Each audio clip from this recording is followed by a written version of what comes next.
is brought to you by Head Start Basketball. I've been at different stops now where I've been at a Division II, low major, mid major, high major, and meeting different administration. And some people have moved on and become Division I ADs when they were associate ADs. I'm keeping those friendships genuine and asking those guys, what are you looking for? What are some things that are really, really important here over the last 2 to 3 years, more than they were 10 years ago? Just little things like that.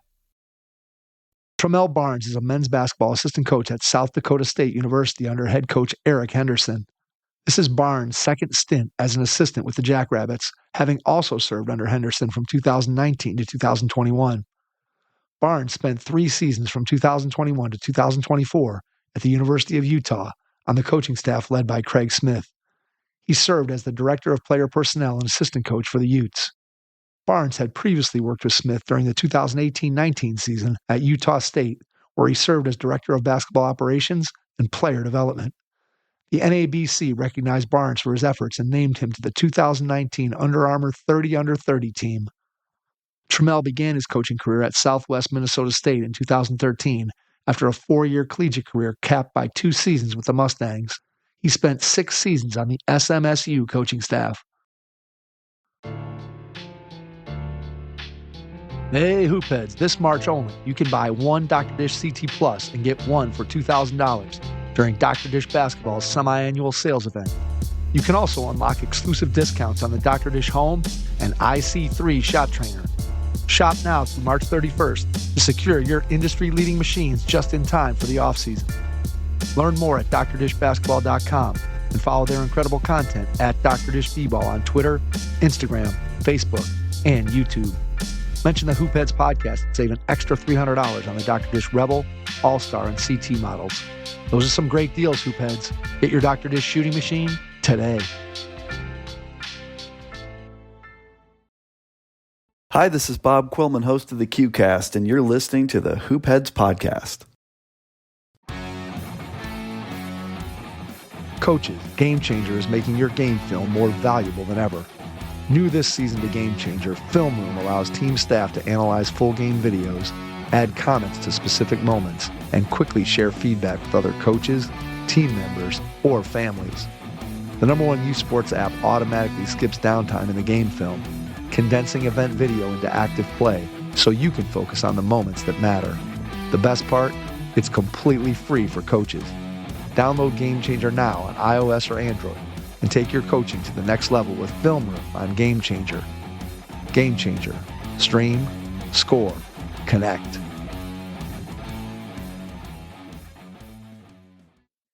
Be sure to have your notebook handy as you listen to this episode with Tramel Barnes, men's basketball assistant coach at South Dakota State University. Hello and welcome to the Hoopheads podcast. It's Mike Klinzing here without my co-host Jason Suckle tonight. But I am pleased to be joined by Tramel Barnes, men's basketball assistant coach at South Dakota State University. Tramel, welcome to the Hoopheads pod. Mike, appreciate it, man. Thanks for having me on. Excited to be here and excited to chat with you for a little bit. Thrilled to have you on. Looking forward to diving into all the things you've been able to do in your career. Let's start by going back in time to when you were a kid. Tell me a little bit about your first experiences with the game of basketball. What made you fall in love with it? Yeah, no doubt, man. Gosh, it started really, really young for me. I came from a family that loves sports. My mom played basketball and went actually junior college and played junior college basketball and then played at North Dakota State for 2 years. And then really kind of developed the love with my grandpa, though. So it's kind of a funny story. I think I was like 5 or 6 and we were in our living room and I used to shoot Kleenexes into our lamp. And he was annoyed of taking out Kleenexes nonstop because that was my hoop. And I came home from school one day and he had a cement hoop put up for me during the day. So I think I was probably 7 or 8 when that happened. And have just had a big passion for sports in general, but specifically basketball. And like I said, my family's been really, really influential on that. And I've been lucky as far as, being introduced to the game at a young age.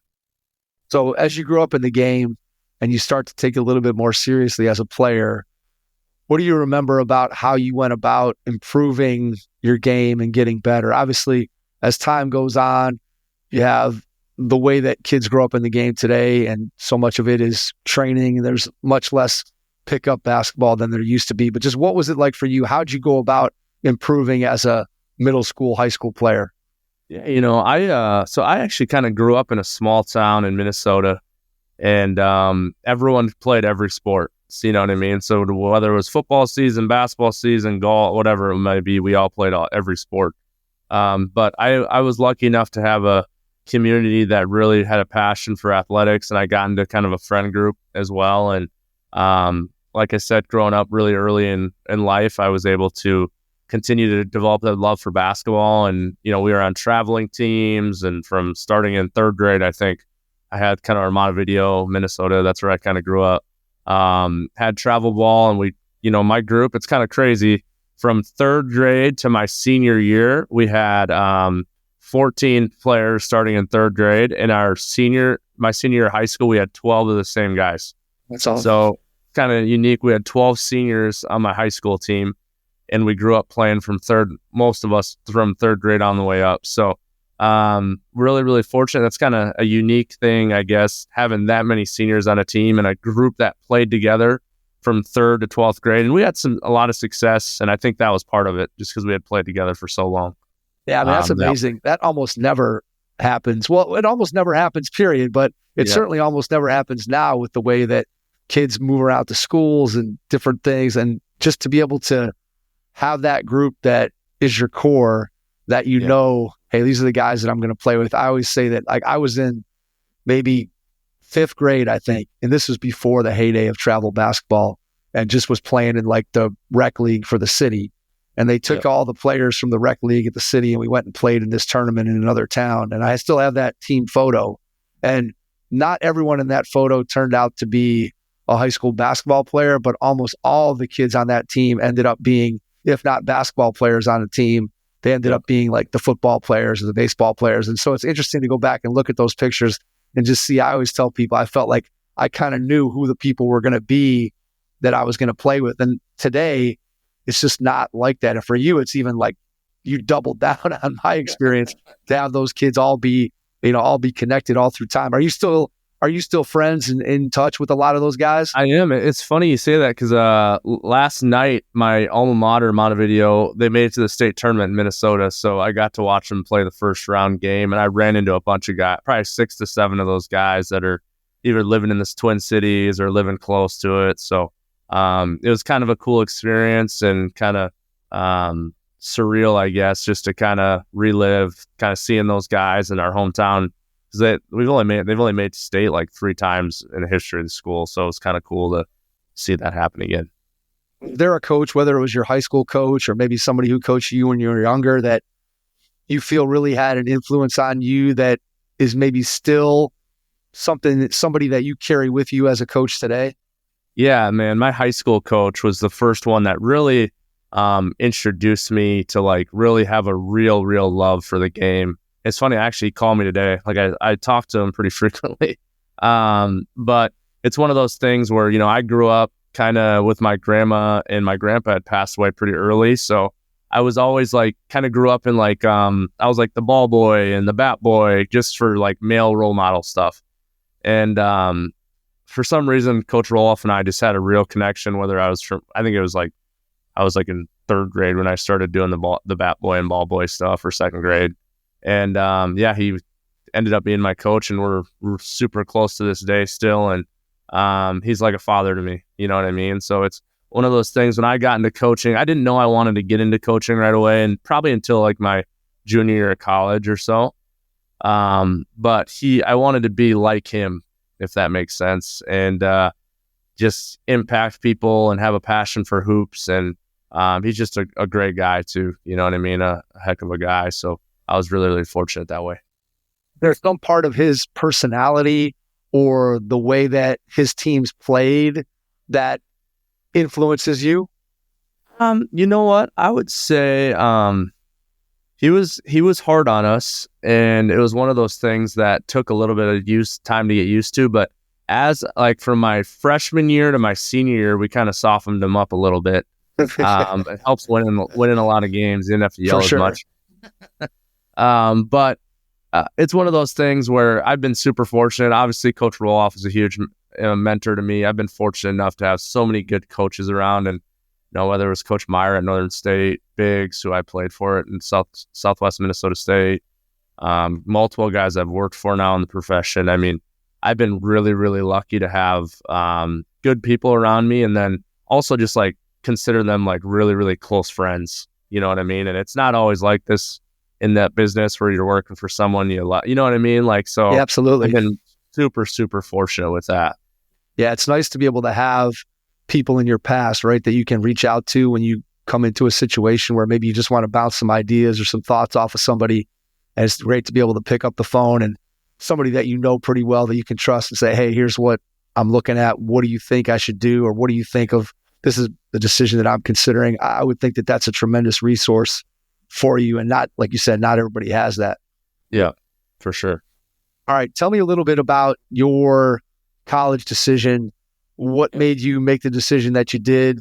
And just walk me through sort of your recruiting experience. Yeah, like I said, I grew up in a smaller 2A school, so kind of middle of the road in Minnesota. And, I had, for the most part, Minnesota's a unique state where at the time there was only one Division I school, the U of M, University of Minnesota. Now St. Thomas is Division I, which just went from D3 to D1 here in the last year. But it's just littered with Division II schools. So there's I think there's 8 or 9 Division II schools in Minnesota itself.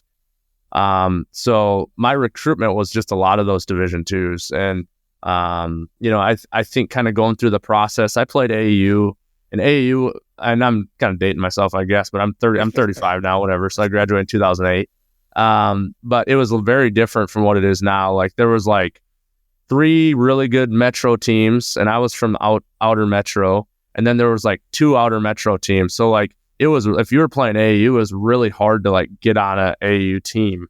Yep. So I was fortunate enough to play for Minnesota Glory back then, and like I said, there was 5 teams in the whole state, and now there's 5 teams each program. But was really, really fortunate for that, and Coach Paxton was my coach and kind of helped me through it. And I grew up, 30 or 45 minutes from Southwest Minnesota State.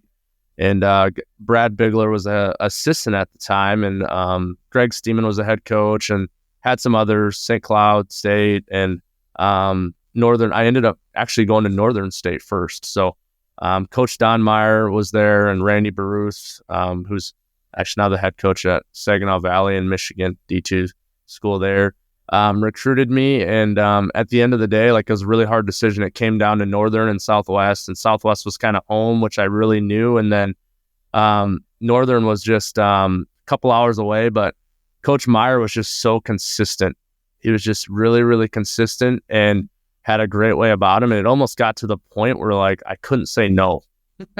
You know what I mean? So I decided to go to Northern State, and had a great experience there. It was kind of had a unique experience with Coach Myers. I'm not sure if you're familiar with him, but he had a car accident my freshman year, and ended up losing his leg and had cancer and stuff like that. So it was a unique year, but he coached us all the way through my freshman and sophomore year, and then my sophomore year retired. But I guess going back to my recruiting process, it was similar till today, you know what I mean? Now it's a little bit different where today, now there's the transfer portal and all that stuff where a lot of recruitment can happen still in the spring. I ended up actually committing very early. I committed in June of my going into my senior year. So it was right in the middle of the summer, and I had known Southwest. I had almost a full ride there. Northern gave me a full ride. And it was one of those things, like I said, where I went on another visit. I visited Northern 2 or 3 times. And I went on my last visit. It got to the point where Coach asked if I was all in. I was all in just because I couldn't say no to the guy, just because he was so consistent. Yes. And he was a really good coach, really good program there, the community there.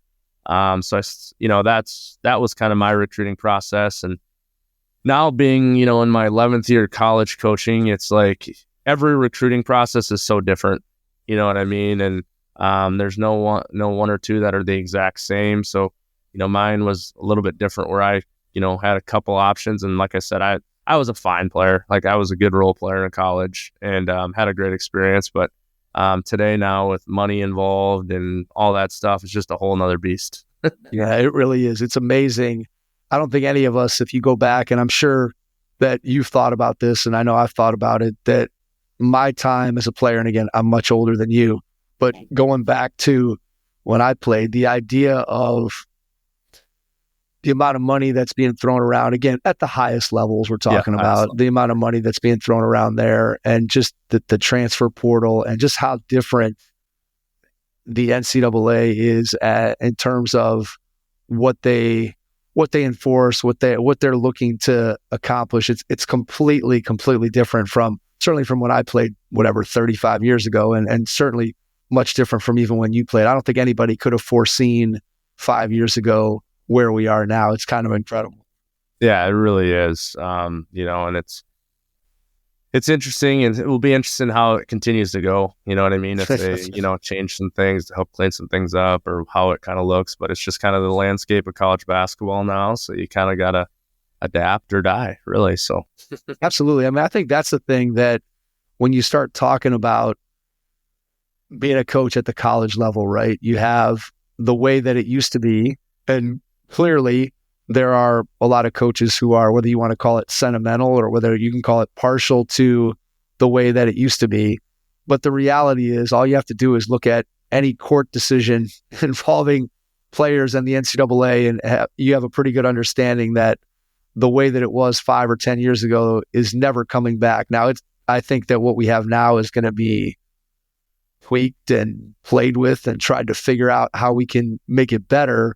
But I don't think we're ever going back to what it was like in the year 2000. That just isn't going to happen. So along those lines, when you think about it from your perspective, and I thought you made a great point that you have to be adaptable, right? Like, the system is what it is. We can all sit around and say, oh, I wish it was like it was 20 years ago, or man, this isn't the system that I would design. But the reality is, the system is what it is. And so everybody has to adapt to fit in with that. But if you were looking at it, what would you think would be one change to the system that we have right now that you think could potentially make it better? What's something that you would like to see that would maybe just at least put some degree of, I don't know if control is the right word, but what's something that you might try to do differently with where we are in the moment?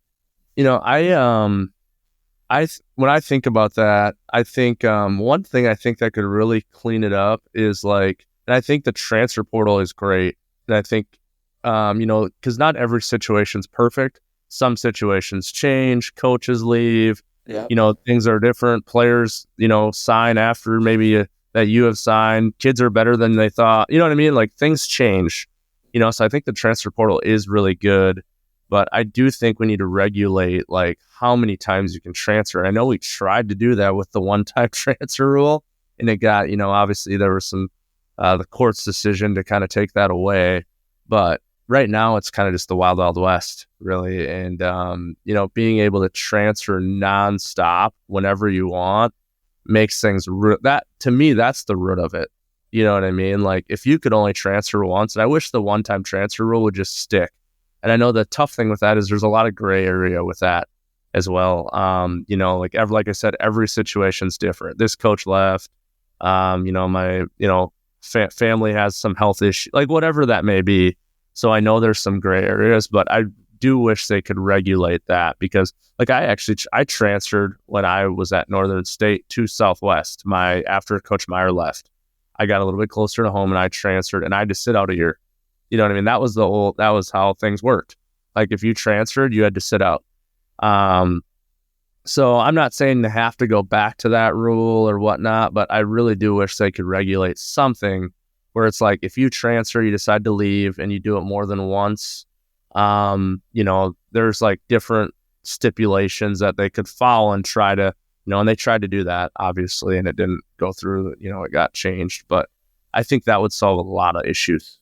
Yeah, I agree with you. I always say to people when they ask me or I have a conversation that fundamentally I am 100% in agreement that players should be able to transfer, right? Because I think back to, like you described, where here you are, you transferred and now you have to sit out a year. And that's a tough year Yeah. when you've got to practice and you're not getting a chance to play, that's a tough year on players. And yet at the same time, coaches, again, I'm going back to the old system, a coach can leave and coach the very next year. And here's a kid who maybe signed a letter of intent with that school, or a kid who came there expressly to play for that coach. Now that coach is gone and the kid is the one kind of stuck holding the bag. And so I always felt like that was unfair. So I'm fundamentally in favor of kids being able to transfer. And I think the same way with kids being able to be paid. When you're a basketball player at Ohio State and you go into the bookstore and your jersey is for sale and it doesn't have your name on it, but it has your number, and you see that jersey selling for $50 or $60, and there's part of you looking around going, well, I should have a piece of that. Completely understandable. And I'm 100% in agreement. And yet the way that it's kind of gone, where we've just opened it up this wide open with, as you said, no stipulations as to, hey, let's allow this, but let's control it in some way. And I know, again, like you said, the NCAA has attempted to do that, and the courts have put a little bit of a damper on what the NCAA has tried to do. It'll be interesting 5 or 10 years from now, Tramel, to see where this thing settles out from both sides of it, right? From the coaching, the NCAA side, and then where the courts eventually settle, and what players think about the system and how they go about trying to make it work to their advantage. There's all these things that everybody's still, I feel like it's still so early in the process for everyone that we're all still trying to figure it out. Yeah, no, I would agree 100% with that. All right. So you mentioned earlier that coaching really hadn't been on your radar until you get to your junior year at Southwest. Going into school, what did you think you wanted to do for a career? Were you a typical 18-year-old kid that you're like, yeah, I got to pick a major. I have no idea what I really want to do. Yeah. Where were you at? What was your mindset? Right away, I was like, maybe I'll be a teacher. Like, I went into my family, my grandma worked in the school system and stuff like that. So I was thinking maybe I'll be like a history teacher or something like that. I've always had a passion for history. But I realized quickly, I was like, nah, I don't want to do that my freshman year. And then I went into business, actually. So I was kind of in a business major, and business and sports management kind of emphasis. And was kind of thinking about that. Like I said, I've always had a passion for sports. So I was like, hey, maybe I can do something in professional sports ranks or administration with college. I didn't really know exactly what I wanted to do. And like I said, it was my redshirt junior year when I redshirted at Southwest. I had to do, like, you're just sitting there, you're practicing every day, but you're sitting there watching the games. And my coach, Brad Bigler, was really, really influential and just kind of asked me, was kind of, feeling out my passion and stuff. And he's like, you know what, man, you'd make a solid coach. Like, if you think about that, like, if that's something you want to do when it's all done, and I could potentially have a GA spot open for you when you're done. So just like, he didn't make me like say yes right away, but that kind of got my wheels spinning. That was like the first time where it's like, hey, I like have a real passion for this and love all the integral parts of hoops, the X's and O's, the relationships, all that stuff with, so just, like I said, I was really fortunate and was able to kind of walk into that GA after I was done. That changed the way that you looked at the game as a player. Did you start thinking the game more as a coach maybe than you had before, and looking at, well, okay, we're doing this drill in practice, and now it's not just about how am I using this drill to make myself better as a player, but what's the purpose of this drill as it relates to our team, and looking at how you played offense, how your team played defense. Did you start to look at it more from a coaching perspective? Yeah, I did, and I think, like I said, I've had really good coaches growing up, and Biggs is like a master technician and simplifies things. So I always had a passion that way. And even like my redshirt year when I couldn't play, I was watching film, I was studying, and that's when I really kind of started deep diving into the games. And it was hard not being able to play, but feeling like you were helping your teammates and had some younger guys that were there really helped me kind of be able to teach the game as well, trying to, help those guys that were actually on the floor playing during games that I couldn't play. What's your favorite experience that you ever had as a player, any level? It's a great question. Oh, gosh. My favorite experience was probably my first year playing at Southwest. We won the conference championship tournament. That was pretty fun. it was just a big, like our team, we didn't have a standout guy. I mean, I think our highest point score that year was like 13 points a game or 12 points a game. And it was just kind of 12, 10, 9. It was one of those teams, 9, 8, 8, Yep. like where everyone just kind of stood out. And that was a fun year. Had to beat some good teams to win that, and ended up winning the league and playing in postseason. Like that was my first taste of like college postseason, if that makes sense. So, No, it does. that was just looking back, that was a pretty special year and special team. Just we were really, really close, and there wasn't one guy that, it's a different guy every night that kind of stood up and stepped up. So I'd probably say that. All right. Tell me about the transition from being a player in the program at Southwest to being a graduate assistant, what that's like to go from one side of the office door to the other side of the office door. Maybe what were some things that surprised you that you didn't necessarily know went on with the coaches while you were playing? Yeah, like I said, I was really, really fortunate to be able to just step into a role in a system that I knew already. You know what I mean? So my transition was maybe a little bit easier than some guys that are, transitioning to a brand new coach you're working for, brand new system. You're learning all the terminology. So for me, it was really easy that way. Obviously, it was a little different. Like you go from having like your best friends, your teammates, and now you have to separate it. Right. You know what I'm saying? Like Saturday nights are different. But it was one of those things where I was really fortunate. Like I said, Brad Bigler was the head coach. He's still the head coach at Southwest. And he kind of just threw me into the fire right away. Like I was doing scouts right away. I was like, and I didn't know what the heck I was like. Looking back on it, like I had no clue what I was doing.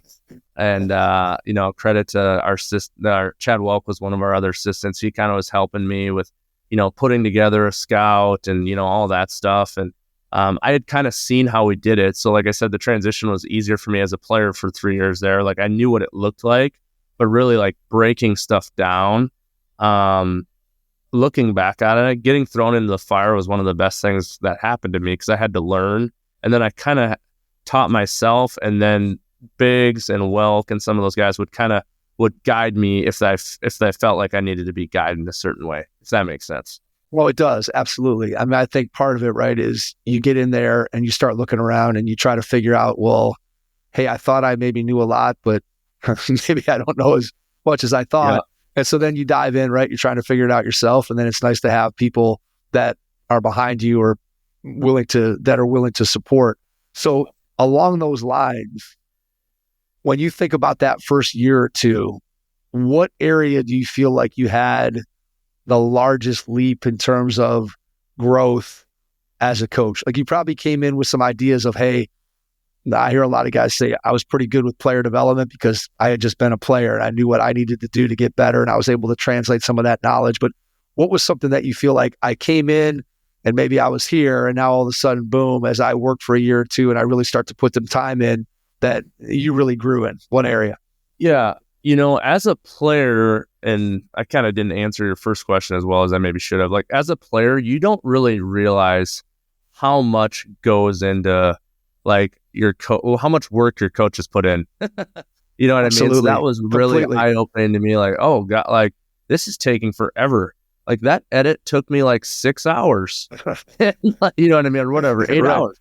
For sure. It's like, and the guys see 20 minutes of that. You know what I mean? Like, you don't really always realize that. I think just being able, like, I'd say I grew the most with like game planning.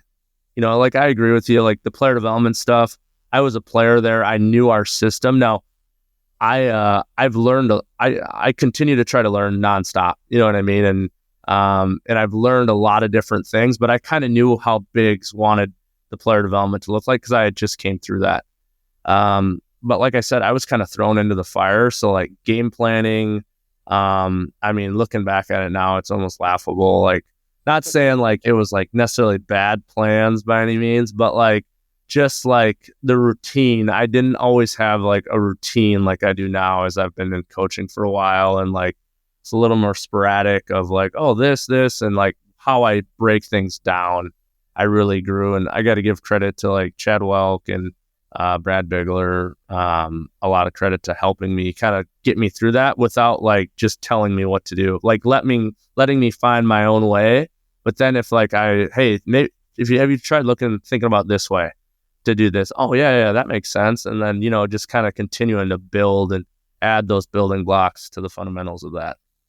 That's an underrated ability, right, of a head coach. I think when you start talking about somebody who is giving Coach Barnes responsibility, and yet in the back of Coach Bigler's mind, he probably knows Coach Barnes's scouting report or Coach Barnes's game plan is probably going to have some. It's probably going to have some holes. He's probably going to need some help. And yet, as a head coach, to help your assistants grow, that's part of the job. That's part of what you have to do. But I think you also have to be secure enough in yourself as a head coach and confident enough that, hey, I can help this guy through it. But yet that's a hard thing to be able to do, to delegate. I think as you get more experience, it becomes easier to delegate. I think in my experience, at least, and just with guys that I've talked to over the course of the time with the pod and coaches that I've been around, a lot of guys will tell me, when I was young, I wanted to micromanage everything because I thought I knew what was best. And even if I had somebody who was really good in an area, I still wanted to oversee it. And then as I grew and I got older and I got more experienced, I realized that part of what I have to do is let that piece of it not completely go, because you still, as you said, have to have oversight. But at the same time, you want to be able to tap into the talents that your staff has, which may not always be exactly like yours. But I just think that's an underrated skill of a head coach, is the ability to allow someone underneath them to have that, again, I wouldn't say complete autonomy, but the autonomy to go out and do some things and make some mistakes, knowing that part of my job as a head coach is to help that player, help that coach grow. Yeah. And looking back at it as a 22-year-old, I've never been afraid to ask for help. You know what I mean? Where if I felt like I had questions and stuff, and, Biggs was awesome to be about that and just kind of explain why we would do this, why we did that. And I kind of had a feeling as a player, obviously playing for him for 3 years, like I knew how we wanted to guard stuff. I knew, how we did it in the past anyway. But it's one of those things where it's just like the process of like getting everything organized all the time as like a 22-year-old. Like one game you maybe do it this way, and then the next game you're like, hey, I'm thinking like this team's different here. Like I got to focus more on this. Like, so it was a process to learn a little bit, but it was looking back on it, like I'm super, super fortunate that I was, at 22, just thrown into the woods or thrown into the fire and kind of able to figure it out, but also have that guidance where there was a confidence that he instilled in me that, I was doing the right thing. And then if he felt like some stuff needed to be tweaked, we would talk about it. How far along in your career were you where you felt like you did have a handle on, here's my system for if I'm going to go out and scout a team, I know what my process is. I know how I want to do that. If I have to put together a game plan for this opponent, I know the steps that I need to take in order to put forth a game plan that my head coach is going to understand and be able to convey to the players. Where were you in your career when you felt like, again, obviously, as you said, you're learning, right? You're constantly learning and evolving and tweaking. But when did you feel pretty confident that your process was where it needed to be? I would say probably my third year. Yes. Because my first 2 years, like I said, I was a GA for a year right out of college. Welk left, and then I got put on right as the head assistant. So I was 23 years old in my second year of coaching and a full-time assistant there at a Division II. So I would say, and we had solid years those first 2 years. We were a little over 500, so it wasn't great. But I would really say that third year, after my first year being the head assistant, like almost doing pretty much every scout, I really, through that second year, I really kind of got a rhythm. And then by my third year, I was like, okay, I feel pretty confident in this process. And that process is tweaked. You know what I mean? Like the process is tweaked over the years and, going to different levels now, like Division II, like been at a lot of different levels, whether it's Division II, low major, mid major, high major. and some of it's resources based. Like in Division II, we didn't have sports code. We didn't have all that stuff. Like I was straight, screen copying my stuff and like putting it into some like free download movie file. Right. You know what I mean? Like it was just one of those things where, so just refining that process a little bit. But I'd say by my third year, I felt pretty confident that this is kind of my routine, and it's grown over the years as well. Yeah, absolutely. Tell me about the first opportunity at South Dakota State. Yeah. So, that was my first Division I assistant job the first time here. And I was actually, I went from Southwest as assistant. I was there for 5 years. Then I went to the Utah State in Logan, Utah as an ops guy. So okay, gotcha. So I was at Utah State for 1 year as an ops guy. Had a really good year there as a program. It was a great year. And then was fortunate when Hendo got the job here, when TJ Altenberg had left and went to UNLV. Hendo got the job here, and I didn't really know Hendo super well. But, coaching such a small community, it's one of those things where, I talked to him a couple of weeks and it worked out where I was able to, kind of get on his staff for the first time. And, it's kind of crazy now coming back for the second time. It's still the same staff here. So they've been together for 7 years, I think. And I was with them the first 2 years, but it was fun, man. It was good. It was different. And I've been fortunate enough, like I said, to learn from different coaches, and all really, really good coaches, but all do things a little bit different. And, Hendo's one of the best I've been around. He's awesome that way. And we had some fun years that first couple of years, and as I went to South Dakota State, leaving Utah State, it's like we had Sam Merrill on that Utah State team. We had Namish Keita. So we had two guys that are currently in the NBA. And won the league, went to the NCAA tournament our first year, and, decided to take a leap of faith to come to South Dakota State. Eric Hendo's first year as a head coach, and not knowing like how we'd be. I just always have just kind of trusted my gut that way, and, really trusted Hendo from day one. So coming in as a completely new staff, right? And sort of turning the program around, making it yours, right? Making it what the vision of your staff, what your head coach is all about. Tell me about that process, coming in brand new versus now coming back where the program is already established. How's that a different feel for you as an assistant? Yeah. Our first year, there was just how do I say this? There was, we were trying to, Hendo was trying to figure out exactly how he wanted his teams to play a little bit. And we were trying to figure out our team, because we had lost, Mike Dom had lost, I think we had lost like 4,000 points from the year before. Mike Dom, David Jenkins, Skylar Flatten, to name a few. I'm missing some guys, Reed.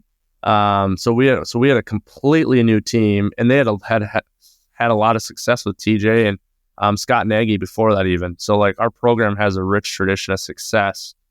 So there was just a lot of unknowns, and exactly how we wanted to play, offensively, how we wanted to play defensively. So that was a little bit different, where this time I feel like Hendo's, he's been a head coach for 6 years now. He knows, who he is, and I haven't been the opportunities to be a head coach. So, and battle through some of that stuff of learning process, you know what I mean? There's always going to be a learning curve with that stuff, and talking to a lot of guys. So, this transition's been super, super easy for me. And the staff here is awesome with Brian Peterson, Rob Klinkfus.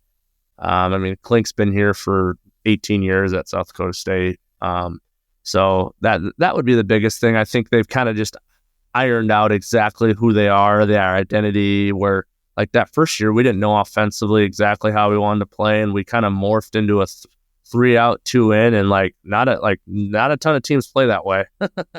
And Doug Wilson was our starting forward that ended up winning Player of the Year, and so it was just trying to figure that team out and figure out how we wanted to play. I'd say was the biggest transition, to where now we've kind of we have our niche. Hendo knows how he wants to do this, and this, and it's just kind of ironed out.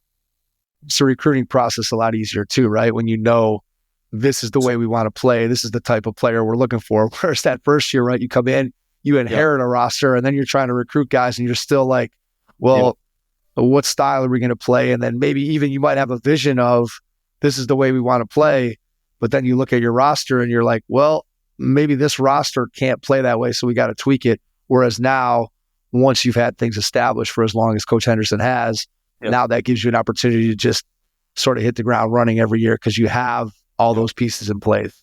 Yep, exactly.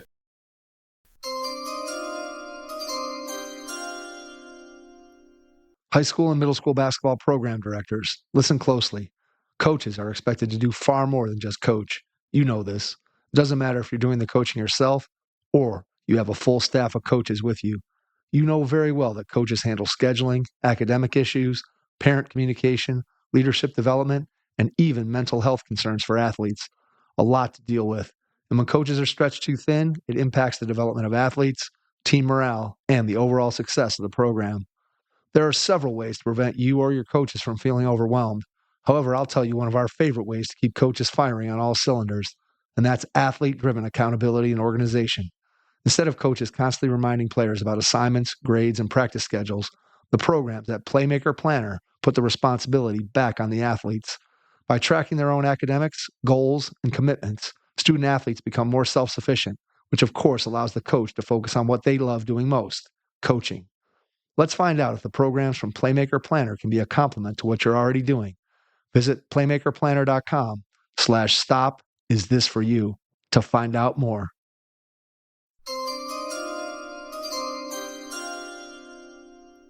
Tell me about the culture and what you remember about the process, first of all, there at South Dakota State, but maybe just speaking more generally, because obviously you've worked for a lot of different head coaches. Yep. What are some things that you've seen that have worked in terms of building the right culture around a team?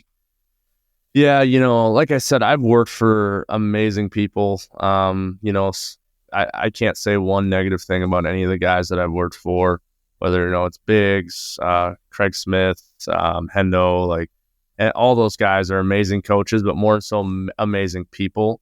I think culture can be thrown around a ton and it's a buzzword and all that stuff. But all three of those guys, they are who they are. You know what I mean? And when I say that, it's there's no front ever. There's no phoniness.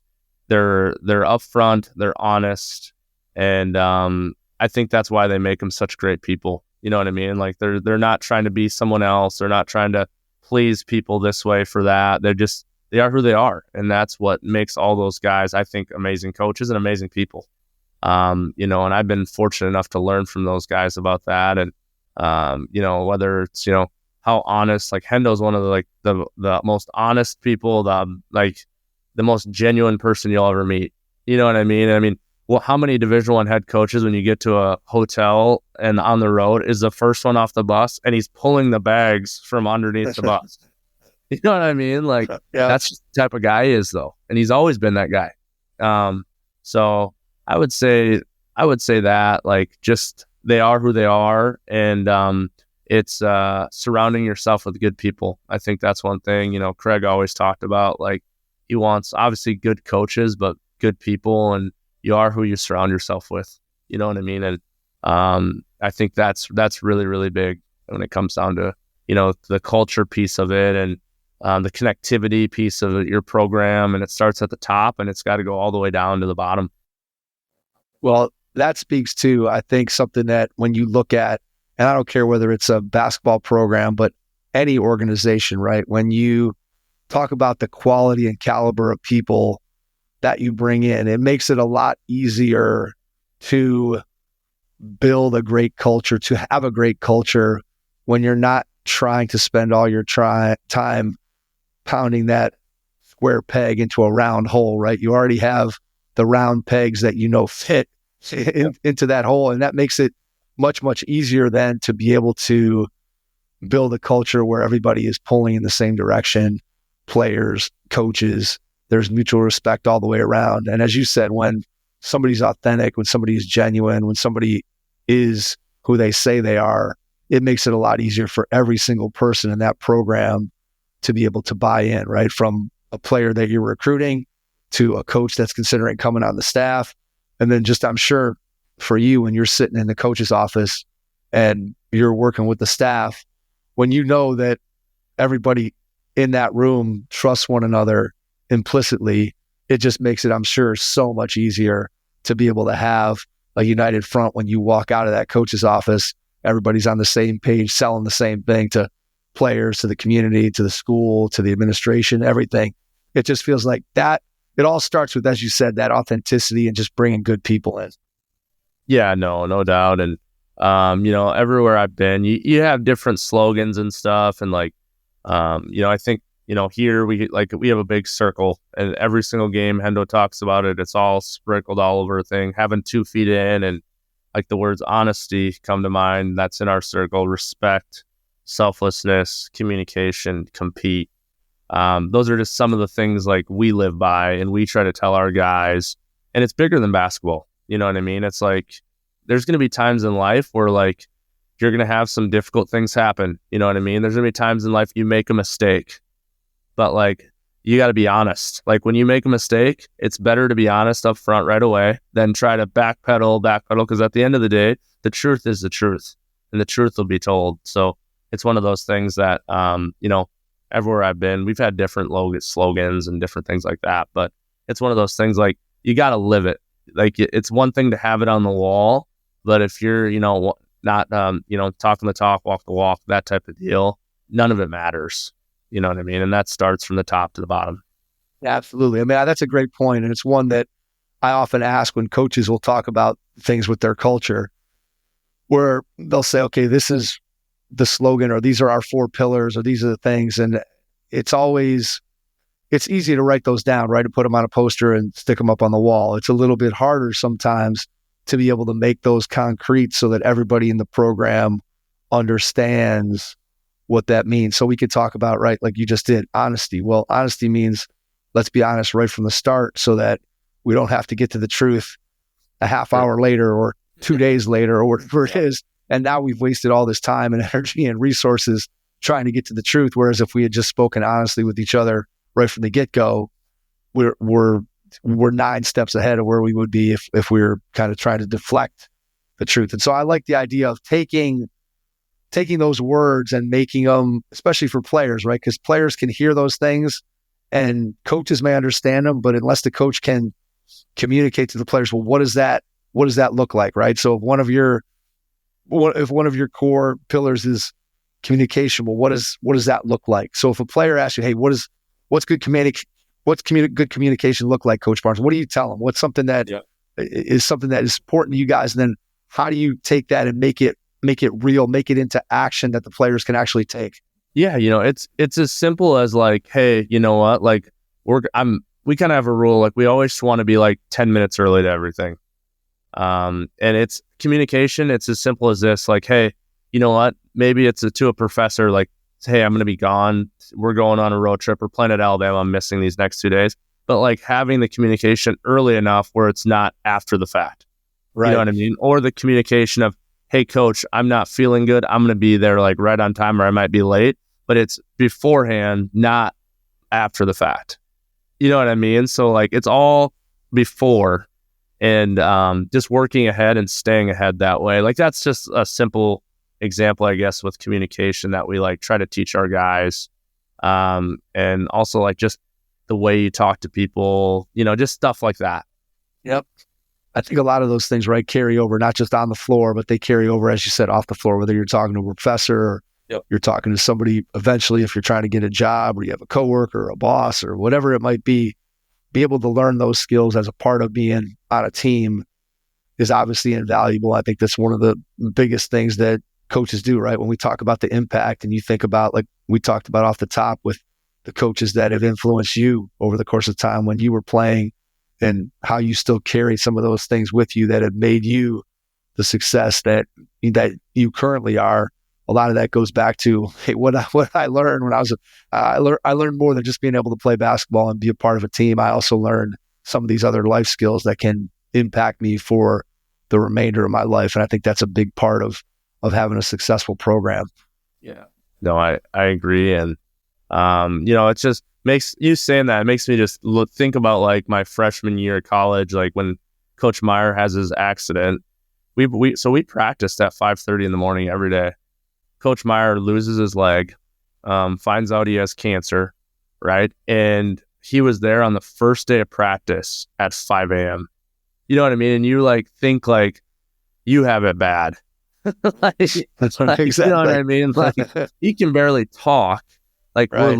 he's whispering to us because his lung, like he had hurt his lungs and all that diaphragm and stuff. And it's like you realize really like, no, like you don't have it as bad as you think you have it.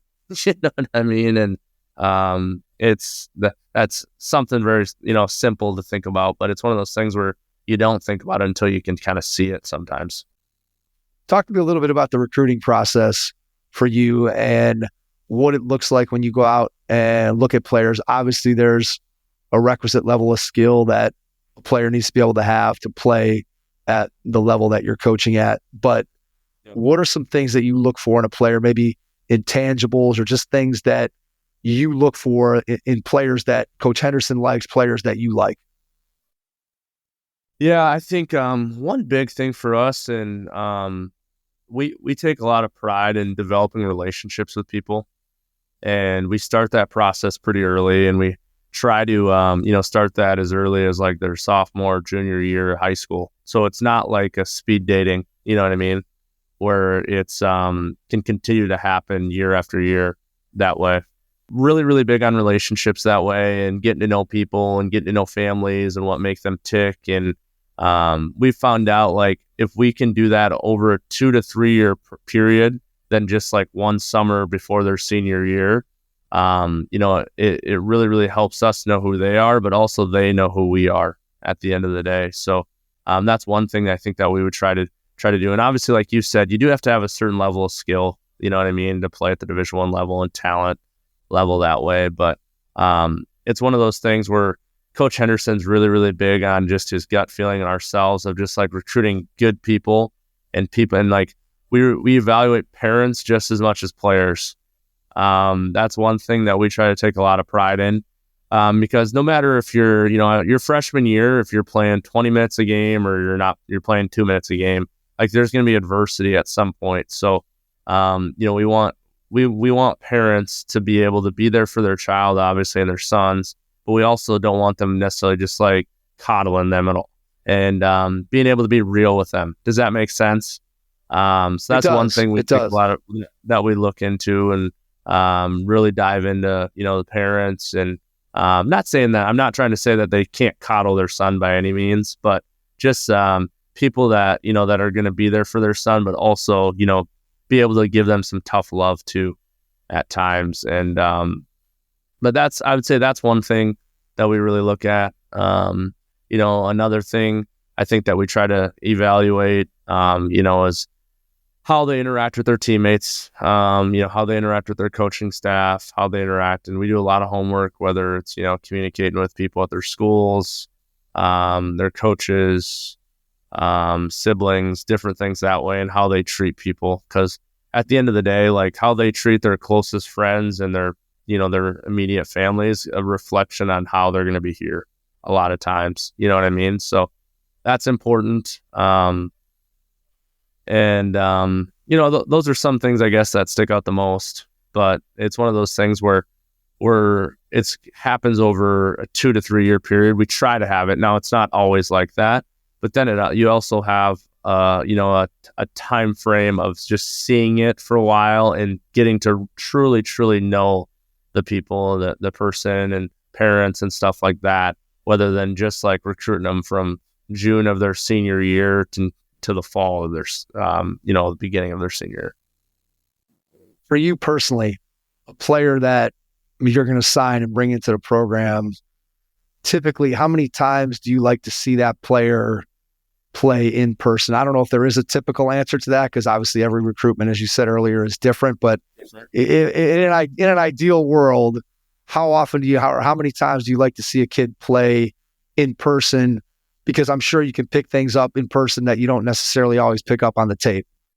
Yeah, no doubt. It's as many times as possible. Obviously, with NCAA rules, you can only see 7 times a year.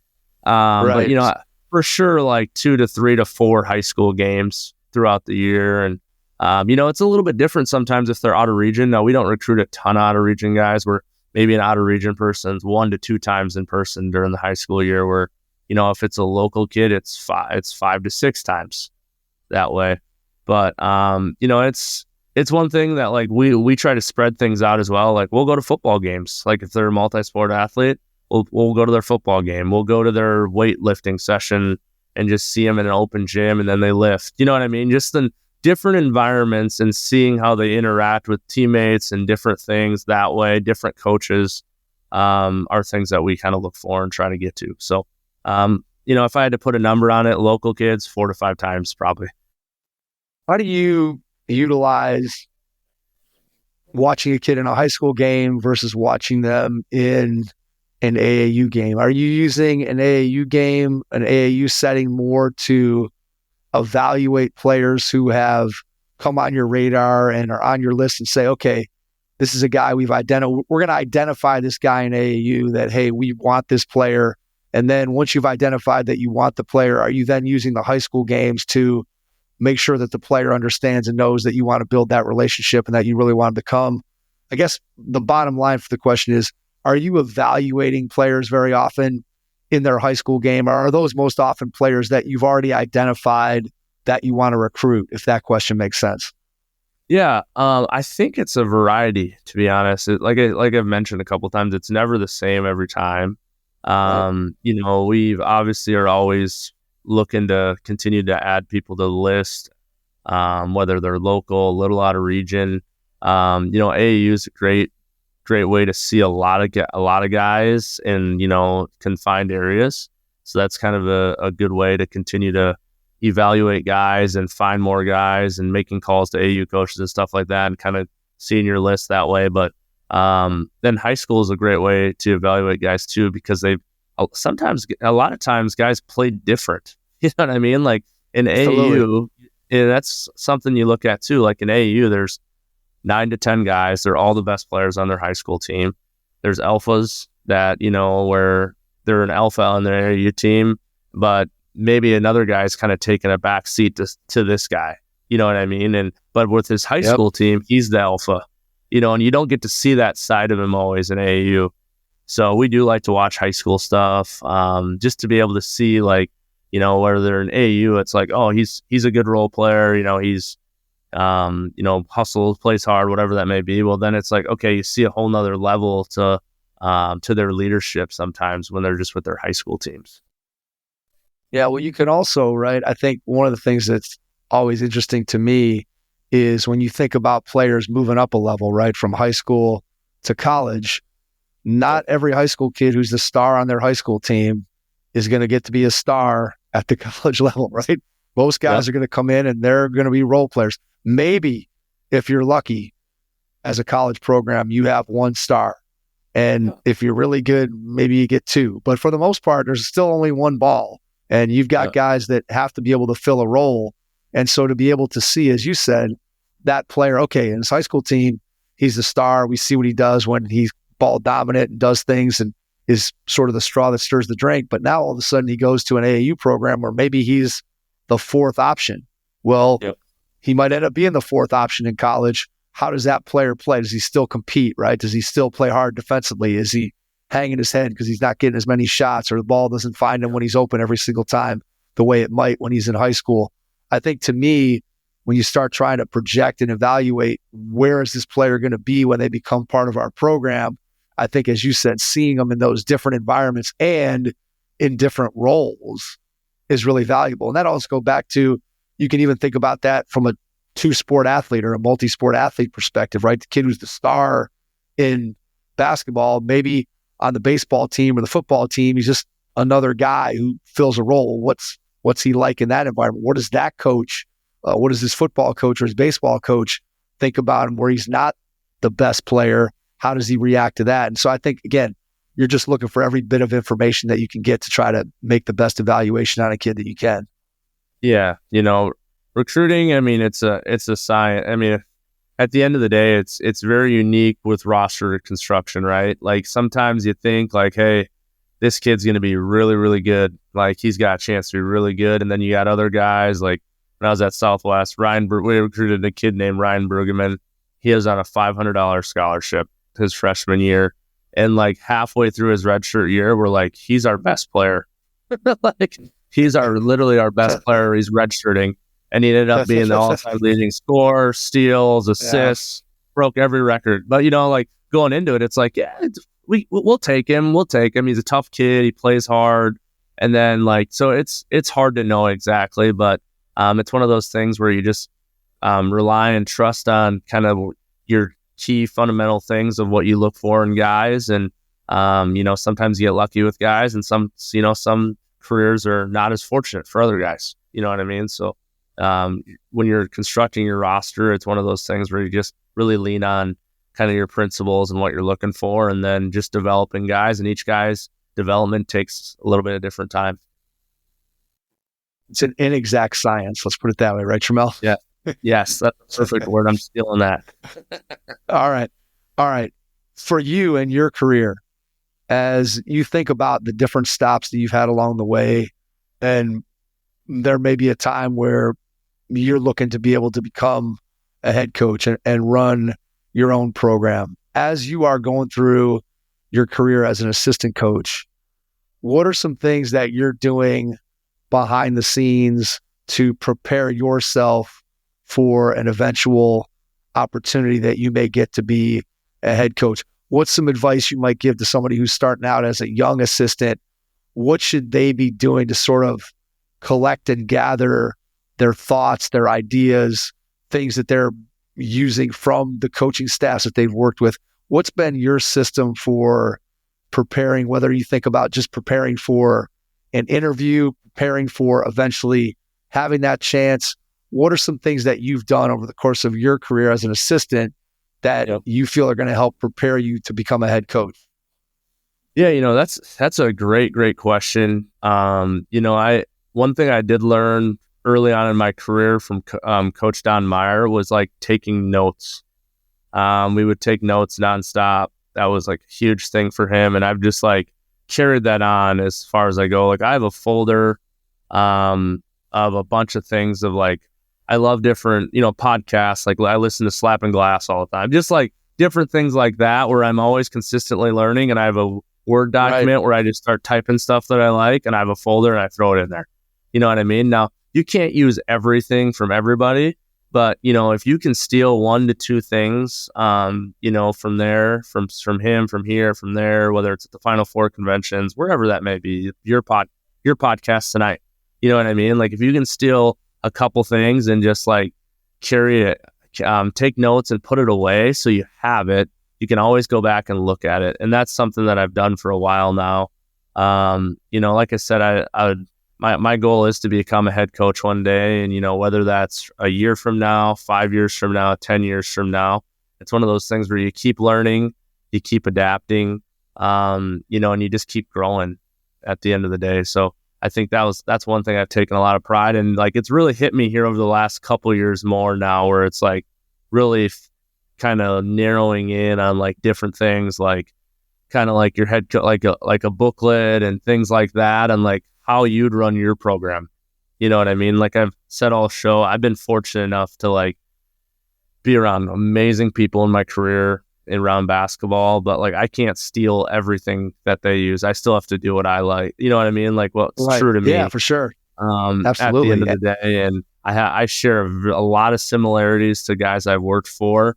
And sometimes it's taking stuff that you love, and then sometimes it's taking stuff that, it's okay, but it's not for me, and being able to balance that and know kind of who you are as a person and how you would want to run your program. But, over the years and now going into my 11th year as a coach in college coaching, it's like one of those things where it's like really these last couple of years, I would say, like really trying to develop that. So like if that opportunity arises, you're ready.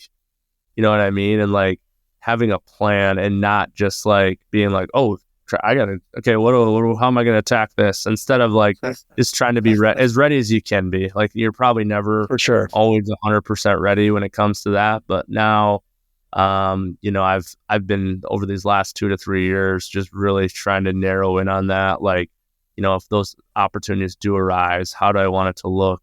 And then having stuff ready. So like if things move quickly, as in this profession, like you're not just caught with your pants down. You're going and you're moving.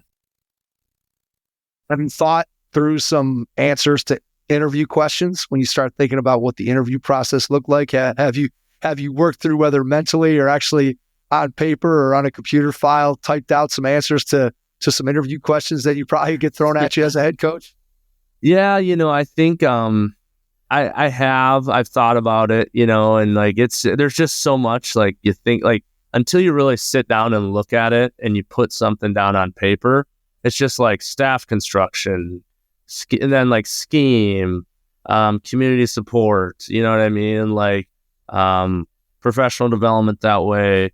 Obviously fundraising, like now today in today's society, fundraising might be one of the more important things you do as a head coach. You know what I mean? Like being able to raise funds for your program, your budget, NIL, like just different things like that. But yeah, it's something that I've thought about and continue to adapt and continue to think about. And just being able to, pick other people's brains, I've kind of, like I've said, I've been at different stops now where I've been at a Division II, low major, mid major, high major, and meeting different administration. And, some people have, already have moved on and become Division I ADs when they were associate ADs, and keeping those friendships, you know what I mean, genuine and stuff like that, and asking those guys, like, hey, what are you looking for? Like, what are some things that are really, really important here over the last 2 to 3 years, more than they were 10 years ago? Just little things like that. Absolutely. But yeah, to answer your question, I try to. Yeah. What's something that, as an assistant coach, and we already talked about one of them, which is the ability to give your assistant coaches some leeway to be able to do things, right? To release some control as a head coach. But what's something else that you've learned as an assistant coach that you love about a head coach that you would want to continue to do when you became a head coach to support your assistants? Yep. Gosh, that's a good question. That's a good question. I would say, everyone I've worked for has had an amazing balance of work and family. And we all work really, really hard. And, I think like something that I've enjoyed, and believe me, we put in a lot of hours. Like there's many nights you're up till midnight, 1, 2 a.m. doing stuff, but like being able to go home for dinner with your family and still have trust that you're going to get stuff done at home or come back to the office, whatever that may be. That's something to me. And now I just had my first son here. Gosh, he's 10 months old. So it's even hit home. Yeah, thank you. So it's even hit home a little bit more.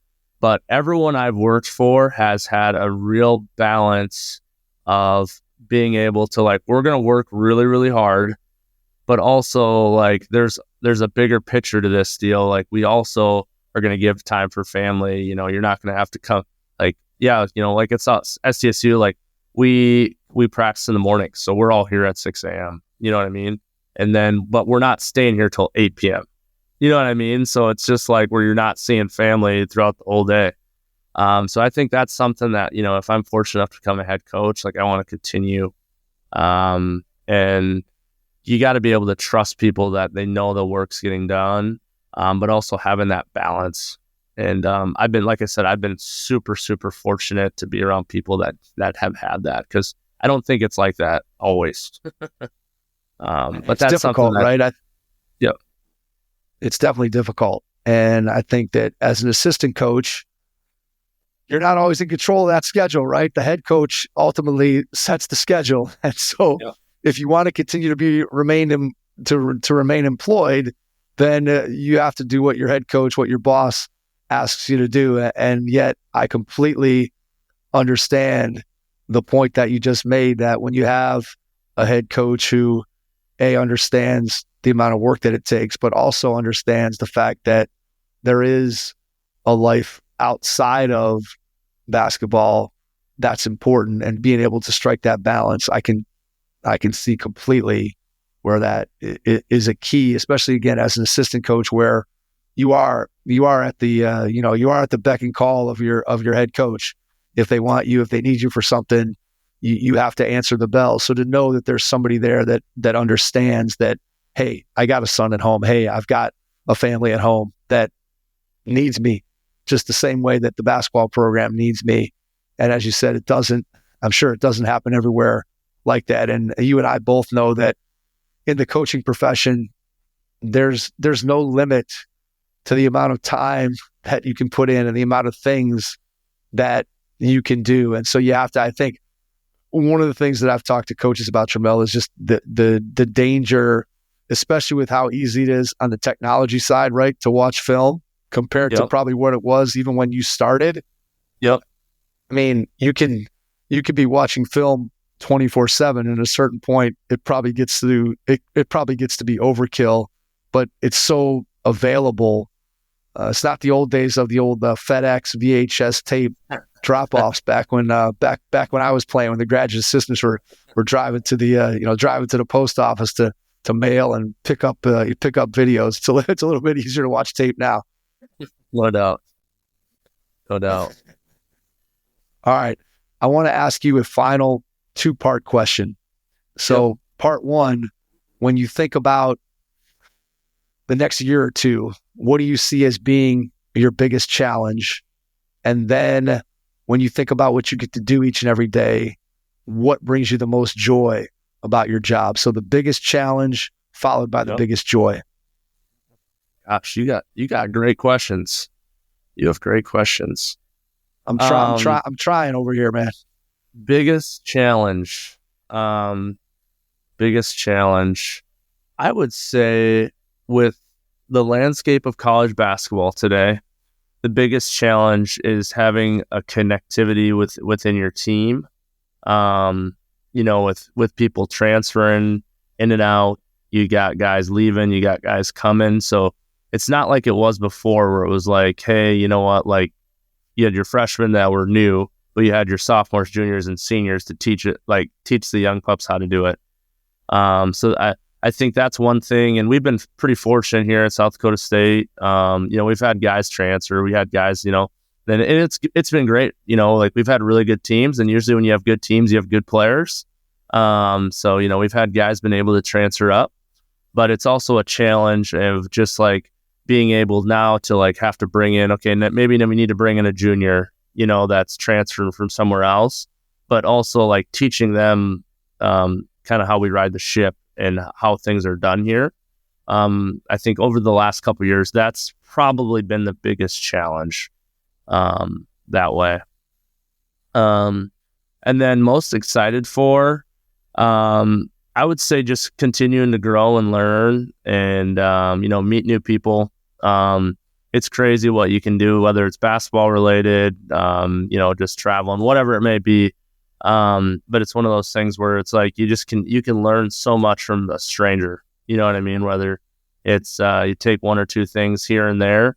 I try to live my life that way and treat people the right way. And I think that's the biggest thing is like never stop learning, always just trying to, super fortunate that, Joel Wallace connected us. You know what I mean? Like you just never know. Yep, exactly. Right.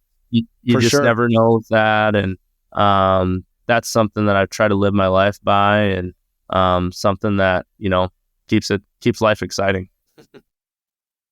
This podcast has been a testament to that statement that you just made, right? Learning from strangers. So guys come on, in a lot of cases, complete strangers, a lot of cases, guys that I've never talked to before.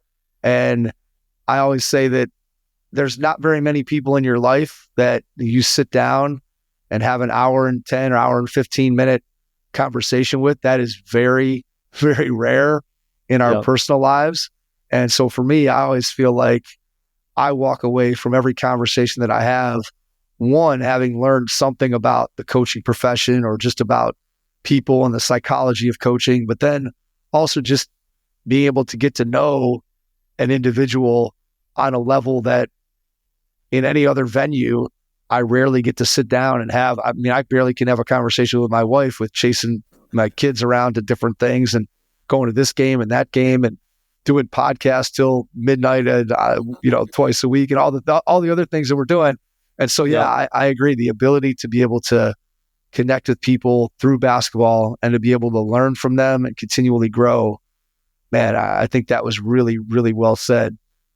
Before we get out, I want to give you a chance to share, how can people connect with you, find out more about you, your program? Let's start with whatever you feel comfortable sharing, email, social media, website. And then after you do that, I'll jump back in and wrap things up.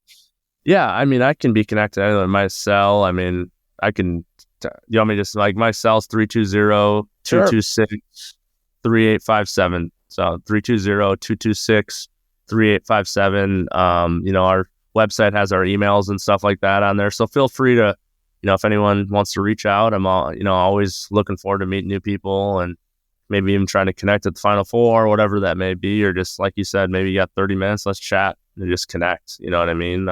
So feel free to, all my information. I think my social media is maybe on our South Dakota State website too, and reach out. I'm not a huge social media guy. Now I do go on it just for basketball and stuff like that. But yeah, cell phone, call, text, whatever. I'm always available. We'll put all that stuff in the show notes so people can access it there. Tramel, can't thank you enough for taking the time out of your schedule tonight to join us. Really appreciate it. And to everyone out there, thanks for listening. And we will catch you on our next episode. Thanks. Your first impression is everything when applying for a new coaching job. A professional coaching portfolio is the tool that highlights your coaching achievements and philosophies, and most of all, helps separate you and your abilities from the other applicants. The Coaching Portfolio Guide is an instructional, membership-based website that helps you develop a personalized portfolio. Each section of the Portfolio Guide provides detailed instructions on how to organize your portfolio in a professional manner. The guide also provides sample documents for each section of your portfolio that you can copy, modify, and add to your personal portfolio. As a Hoopheads Pod listener, you can get your Coaching Portfolio Guide for just $25. Visit coachingportfolioguide.com/hoopheads to learn more. Thanks for listening to the Hoopheads podcast, presented by Head Start Basketball.